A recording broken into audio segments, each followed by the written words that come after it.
ముఖ్యంగా సామాన్య మధ్యతరగతి ప్రజలు ఇందాక నేను చెప్పినట్టు ఆంబోతుల కొట్లాటలో లేగలు బలైనట్టు సామాన్య మధ్యతరగతి ప్రజలు ఇవాళ ఇబ్బంది పడతా ఉన్నారు. దేశవ్యాప్తంగా రాష్ట్ర వ్యాప్తంగా తీవ్ర ఆందోళనలు ఉన్నాయి.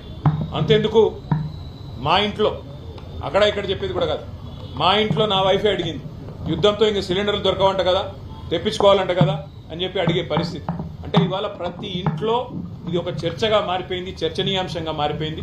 కాబట్టి ఈ విషయంలో వెంటనే కేంద్ర రాష్ట్ర ప్రభుత్వాలు ఒక వివరణ ఇచ్చి మరి కేంద్రంలో రాష్ట్రంలో కొరత లేకుండా చూడాలని, వెంటనే ఈ విషయంలో ఒక సకారాత్మకమైన వైఖరి ప్రకటించాలని చెప్పి రాష్ట్ర ప్రభుత్వాన్ని డిమాండ్ చేస్తున్నాం. ఎందుకంటే అబద్ధాలు చెప్తా ఉన్నారు, కొరత లేదని వారు, సప్లై లేదని వీరు, మధ్యలో నలిగిపోతున్నది ప్రజలు. కాబట్టి వెంటనే ఈ విషయంలో వివరణాత్మకంగా చెప్పాలని చెప్పి శాసనసభ వేదికగా ఇవాళ అడ్జర్న్మెంట్ మోషన్ వాయిదా తీర్మానం ఇచ్చాము. చర్చకు పట్టుబడతాము.